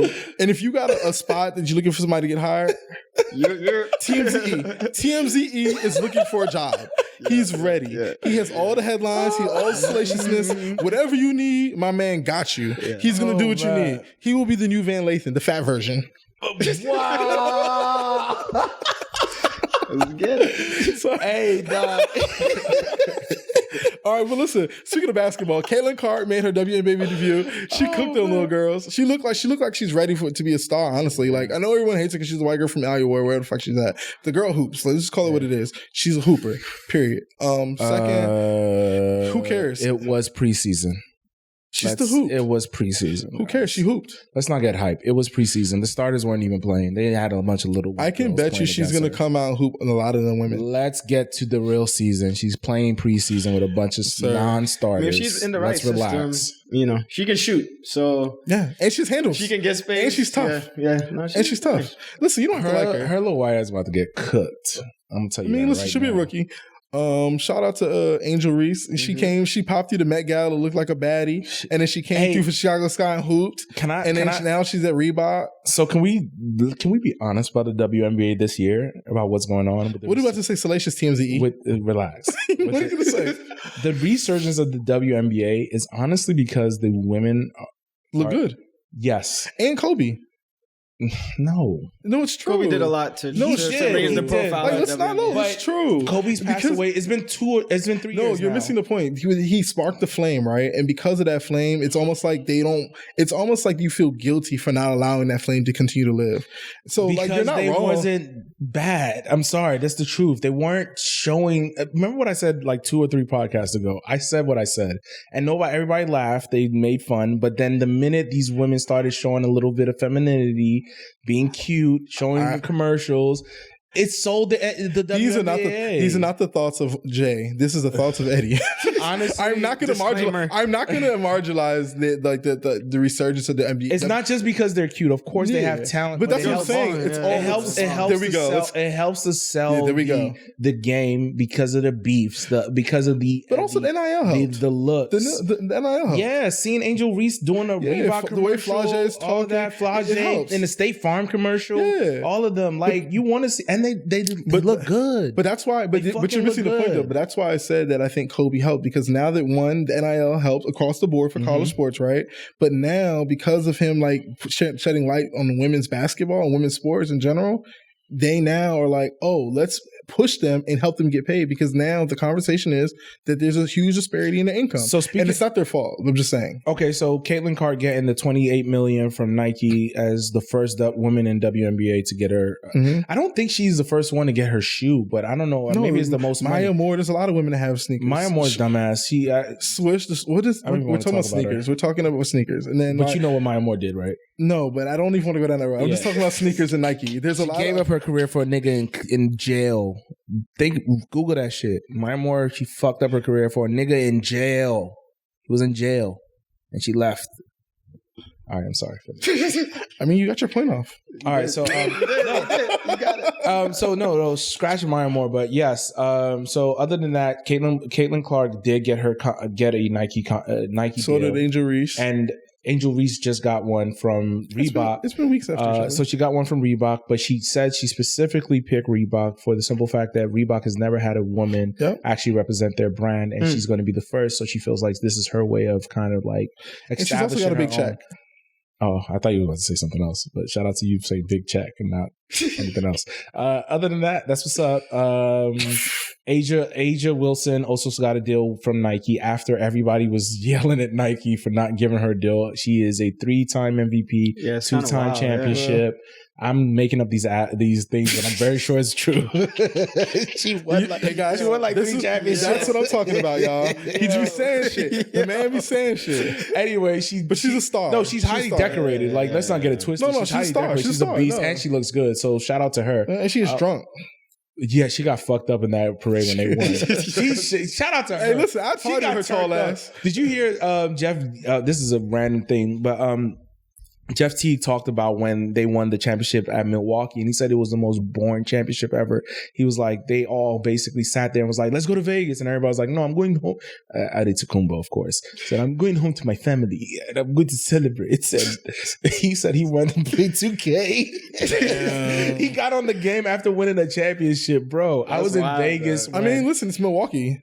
I'm going to tell you now, Milwaukee's not winning any more championships. The basketball guys get them out the way really early. Honestly, Dame just needs to come to Miami. Shout out to him. Come to Miami, bro. What the hell did that man? Y'all can't afford him. We just need another scorer. That's all we need. Is another scorer, and we're straight. We don't need no more defensive niggas. We just need a nigga who can fucking put the ball in the fucking hoop. That's it. They should sign you. I know, right? Hey, I got the guns. All right, so that's sports. Let's wait. What are you gonna say? One more thing. Defensive player Rudy Gobert is getting hate for the simple fact that he missed game 2 because he wanted to go see his wife birth his first child. And Gilbert Arenas and a bunch of other pro athletes felt that he was doing a disservice to his team, even though they did win game 2.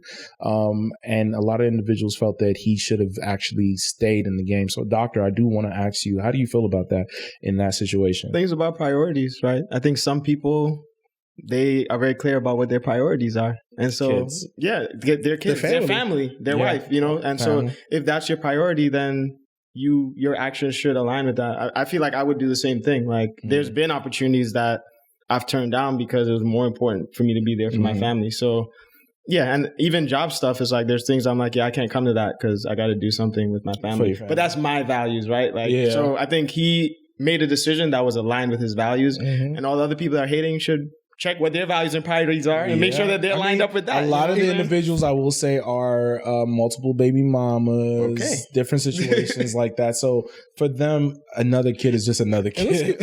And you know what, though? Let's keep it a buck. Like, do people feel some type of way when Joker says he doesn't care about basketball and he doesn't care about the MVP or any of this shit?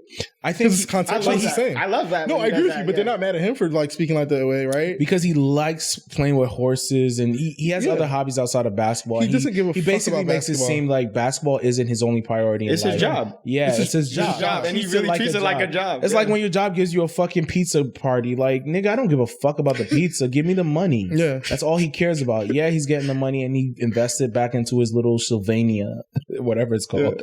Yeah. So, I mean, I don't know. I think it's stupid, but whatever. I'm not even indulging that. So that's pretty much it. Other than that, what do you guys think about those football players that are yelling at basketball players for thinking that their players cannot play in their sport and they're going back and forth? Do you feel like basketball players can actually play football? I feel like there are clear examples of basketball players who have played football and had a chance to play, who had a chance to play in college, actually. I don't see too many football players that could have played. Because the coordination is different. Ooh. No, it's true. It is. We've seen Allen Iverson. We've seen LeBron James. We've seen Anthony Edwards. Who else is a football player, a basketball player that played football? I don't know, but I'll just say this. I think the main reason football players are saying that about basketball players, the money. No, because they think they're going to hit them and they can't take the hits. I think that part is definitely that part. I think that's I think that's the primary part. There's other things involved. Basically, but I think that I think y'all could throw the ball, nigga. I'm gonna truck the shit. Yeah, because the reality, because the thing is, I think it definitely depends on the position too, right? For sure. There's certain skill positions that no, you're not just gonna throw. I'll be a kicker. Like I'll make $3 million kicking the fucking ball through. And let's keep it about like I think LeBron could play football, right? But like, when was the last time he played football too? But like the other part is, when was the last time he got hit by a truck? Yeah, no, it's gonna be He's different. the truck hitting. No, that's the thing though. In the NFL, he would not be as much of a truck. You think that LeBron is 6'8", you know the story. Think about this way: Ocho Cinco, right? You know what the storyline with Ocho Cinco is? People say like, what? Oh, like if I was playing, you wouldn't be able to like do X. I couldn't be able to match up against you. You know what Ocho says? He'll like, everyone says that they'll stop him by being physical with him. You know what it says? My feet are too fast for you. You can't catch me. So the point of me saying that is that like, unless these basketball players are agile. If they are as fast, it's not just agile, it's fast and quick on their feet, right? If you get hit, you got to remember, these are niggas that are used to exerting a certain level of like G-force, frankly, and hits. Like, yeah, they could probably play, but it's going to take some level of like... They're going to take a toll quick. Yeah, like they're not used to getting hit. Like, let's give it a buck. Maybe they can do it over time, but not like... So other than that, let's talk about who barely get hit. You know who didn't get hit? Tom Brady. And unless he did that, he got hit at that roast. That's what I was about to say. Yeah. But I love his response for the simple fact that people were like, why would he let people do this? He was like, if your wife cheated on you with her fucking jiu-jitsu trainer. Is that real? Like, yeah, his wife cheated on him. That's why Kevin, oh my God, Kevin Hart roasted so him. he said that if your wife cheated on you with a jiu-jitsu trainer and Netflix gave you $2 million to talk shit about her, what would you do? And don't even have to say anything. Just sit there. It was actually $25 million. It was $25 million. They gave him $25 million to do that roast. Yeah, and all he did was just sit there and take it. Like, come on, bro. Honestly, Kevin Hart got more jokes than he did. People were cooking Kevin Hart. Yeah. That white and white lady, she was hilarious. Which white lady? There was a lot of white ladies. Oh, shit. Kim Kardashian got booed. Shout out to them. Doing God's work. It's edited out anyway, but they edited it out. Her joke, I think, what's interesting about Kim Kardashian, she's very self-aware. She doesn't give a fuck. She doesn't. She sucked dick and got famous. Yeah. It is what it is. Well, she also sold anyway. She sold what? We have to start marginalizing. She's also people. A genuine entrepreneur. Yeah, all right. Well, I don't think she's a genuine entrepreneur, but she's not off the back of Ray J's dick. Money. The figures speak for. Yeah, you're right. I think what she can do as an entrepreneur. Literally the figures. The figures. The money. Yeah. Well, yes. No, double entendre. That's all that is. He's the rapper. Leave it to the professor, sir. So speaking about professors and shit, we do want to talk a little bit about X-Men 97. That was crazy how you did that, but okay. I'm nice. That was nice. I'm nice. That was crazy. It is a great show. I want everybody to watch it. Everybody says I spoil shit, so I'm gonna just shut the fuck up and say, can you stop thinking everything is cartoons? It's not what you think it is. Watch it, enjoy it. It's fire. Yo, on that last episode when Wolverine, never mind. See? You about to spoil it. Hey, I want to watch Planet of the Apes. That new shit. Yo, that joint. That shit look fun. I'm a big Planet of the Apes fan. Yeah, I like that one. Let's go see it. I see it. I want to see that too. Crazy. Honestly, all them joints ever since Jay Franco. You saw how they got rid of Jay Franco, but his ass, he did the last one, the virus, and how things just progressed. Yeah. I love that they keep building. So the storyline was good. Yeah, they keep building upon it. Other than that, you just watched The Gentleman on Netflix. Well, I'm currently watching it. That's by Guy Ritchie. He's one of my favorite directors. He's dope. Fire show. You'll enjoy it. He does twists and turns in all his shows and movies. Yep, he's fire. I love everything he. Honestly, I don't think I like any. There's no movie I don't like that he's made. That's what's up. He's dope. You know what else I like? The Upshaws. It's on season 5. Hilarious. Stop watching that ghetto shit. Mike Epps. I think this is my thing. I actually think this is the problem with our people. We don't like to support our shit, and they want to call it ghetto shit. But when we let the white folks do stuff, we don't call them out. Like, why do we let Why do we let white folks walk around with hair around their bald spot? But we don't talk shit about that. You know what I'm saying? Like, but you ready to call a black person that does stuff that's like natural to them ghetto? Like, let's call them people. Call those people out. Let's stop calling our shit ghetto. Ghetto is what them folks we want. Them Kardashians you hate, them long nails and all that shit. No, I think the Kardashians are hella ghetto. The point that I'm making is that we talk about ghetto in this negative connotation, but the reality is that everyone wants our shit. You know why? Because ghetto can be fun. Shout out to JT. Yeah, you don't think that though. No, shout out to JT, nigga. Ghetto can be fun.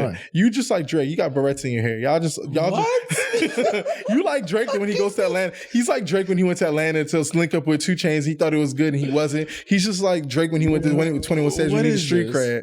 Like, I'm sorry. This episode has gone way too long. Let's wrap it up. I'm sorry. You can always tell a Drake fan. All right, what's the next hood rat shit you want to mention? I want to talk about Good Times. If y'all watch Good Times growing up and y'all like the PJs growing up and y'all like black television like the Proud Family, watch Good Times on Netflix. And guess what? Y'all gonna like it. He not, because he not one of us. Who's the producer? Nick, I don't know. I don't care. The producer is Seth MacFarlane, the creator. Oh, he's hilarious. The creator of Family Guy. Mind you, this show is produced by all white people, and they put a bunch of black actors to basically give out these stupid ass ghetto lines. You've never watched Good Times, have you? I have watched the Good Times. This is not a representation of the show. The lady who was the not the mom, but you know that lady that used to come into the house to talk to them and shit. She's already come out and said that this show is not a representation of what we are.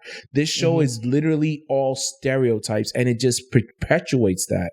So I did not even try to watch it, because after that, then it's executive. They put Steph Curry's name on it. He ain't black. Steph Curry? Steph Curry ain't fucking black, nigga. If Drake ain't black, he ain't black. So Steph Curry's black, but Drake ain't? I never said he wasn't. All right, so let's shut the fuck up then. You should shut the fuck up. You sound crazy. If Drake ain't black, Steph Curry ain't black. So Seth MacFarlane is the producer of that, and he's been known to put on talk about the Cleveland show. When he did that show, I liked it as well, but I also know it was very controversial for the simple fact that a lot of African Americans felt like it was perpetuating a lot of stereotypes. In the same vein that they feel like this is also doing the same thing with Good Times. Let me ask you a question. You can enjoy it. No, did you watch two things can be the Did you watch Everybody Hates Chris? Yeah. Did you find like there were stereotypes in there that were like perpetuated? Hell yeah.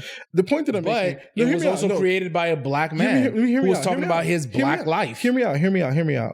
I agree with you about the white folks being behind the scenes. I agree. Period. Right. But the other part to this is that, like, I think that the issue is that sometimes folks don't like to just. We are people that like to laugh at stuff, right? You like to laugh at like some hood ass. No, it's not even that. You haven't watched it. You haven't watched it. I've seen enough clips. I've seen clips. You're outside kicking and screaming. So the point that I'm making here, right? The overarching point, you don't have to like the show, but I think that sometimes as us as black folks, like, we have to be real. Some of this shit comes from somewhere. Like, stereotypes don't come out of nowhere. Do not laugh at this nigga. No, it's true though. Stereotypes aren't made out of the blue, and I think they're like people. So you believe all stereotypes? I didn't say that. You see this? What I'm talking about? That's that Drake shit. mean? You're making up stories. What is that even? Making up stories. Anyway, I think, like, using stereotypes for comedy is like, I think that is like the norm. I don't think it's necessarily normal. What I'm saying is that there might be some episodes that aren't great, and there's some episodes that are going to be good, right? But I think the reality here is that like we like to critique ourselves and hold ourselves in this like really tough space sometimes when we just got to relax a little bit. Right, just relax a little bit because we don't. The thing is, we like to talk about white people spend their money versus how we spend our money, but you don't know how white people spend their money. Like, there's a lot of times. There's this thing literally called quiet luxury for a reason. They spend a lot of money on things that don't. Our shit just looks loud, right? Mm-hmm. But they spend lots of money on stuff that we are stupid too. What does that have to do with good times? The point that I'm making here is that like just because you think it's ghetto and all this other stuff, it's just part of a representation of us. It's one part. It's one subsector. Like we're not monoliths, and I think that every time we see something that we don't like, we don't have to like say that this is all of us. Like we don't have to do that. White folks don't do that. Okay. I just think that for a show like Good Times, for what it represented at that time, what it represented at that time and what it held and to the regard that it was held to make an animated show that only talks about the stereotypes and the bad parts and have a ghetto child. They have the baby's like a Stewie version that's hood and just does a bunch of ghetto ass shit, selling crack and shit like that. It's dumb. You haven't watched the show, and I think the reason. Okay, I'll say this. Look, we're not going to stay on this. No. I think the reason I'm saying that is because I think that we have to stop just reading headlines. And I think that you're right. One thing, I saw clips. I didn't watch it. I saw clips. And one thing you are right about that. I don't need, sometimes you don't need to watch the whole thing to get the full context. Sometimes the nigga was doing some bullshit and I'm like, this is a baby. Guess what though? I'm a person that watched but I watched the whole thing. I've watched it. I know. You like stupid shit sometimes. Yeah, but you like stupid shit. No. See?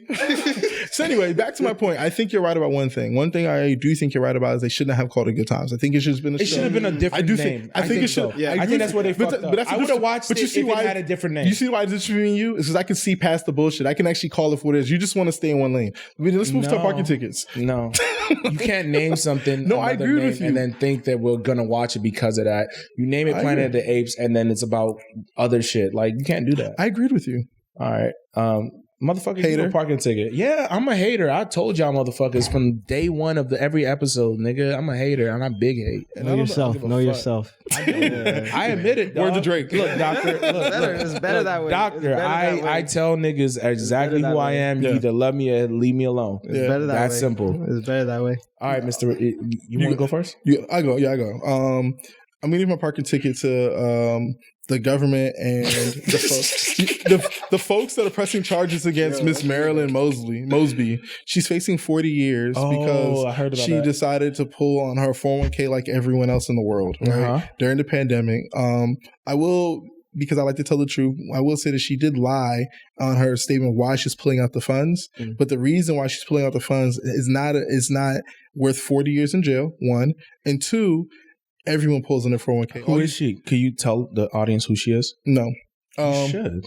I can't. Former mayor of Baltimore. Okay. You want to tell some more?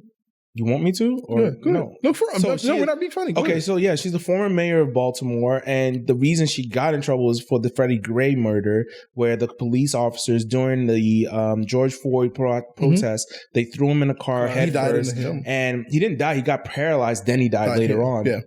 And then she was the first prosecutor or district attorney to basically prosecute those police officers. They eventually, of course, got off. And after that, they just basically fucked her life up. That's why I say go ahead and tell her, because I don't know that backstory, right? What I do know is why she's getting prosecuted and what the things are, right? But now that you said that to me, right? It makes sense, right? They're using her as a scapegoat. It's get back. It's fucked up because she stood up for black people. It's not that she even stood up. She just held police officers accountable. And unfortunately, it just tells you that blue code of silence thing that they do, and how she honestly seeing that shit. Isn't it even bigger than the blue code? You see when it's like literally like there's a mob, right? It's bigger than that. It is because it's systematic. It's a federal offense that they're trying to charge her for. When literally the number is 2.7 million people pulled on 401k during that time. Everyone does. Yes, she might have said that I didn't take it to go out or whatever. Buy a house or whatever. Yeah, but it's still your money. You paid a penalty for pulling early and you move on with your Everybody does that. You pay a penalty to take money out. Because even when I was buying my home, I was told to do that. Like pull out of your 401k so that you can make a bigger down payment. I was like, fuck no. But other than that, like she did that. Because she might have a bigger pension than I do for real. So of course she did that shit. So it does suck, and she is asking Biden for amnesty, not a pardon. Okay. But I think two things. Biden might do it because he's looking for black votes, and another thing is I also think he might not do it because he's also looking for the fact that he wants his white constituents to not think that he's being so nice to African Americans and looking past things. And because when it comes to the police officers, white people really feel like they are all in the same clique, even though them niggas be doing the most of them. Yeah. So I mean, so give my parking. No, you're fine. No, it's fine. I think so. That's where my parking ticket goes. I think that it's unfortunate, and honestly, it's actually way worse, right? Like it's actually way 40 years. It's crazy, and I think the unfortunate her life. Yeah, it is. She's done for. I think the unfortunate part about this is I don't think Biden's going to do anything, and I think that even if he did do something, it doesn't matter because he's going to lose. He's going to lose the next election. I don't know. I hope not. I think he will. I don't know. But anyway, I think it's another conversation for another day. Yeah, let's not get into politics. I got a parking ticket. You did? All right, go ahead. My parking ticket is these whack-ass psychiatrists that push pills and don't talk to your patients. I hope you get your license revoked.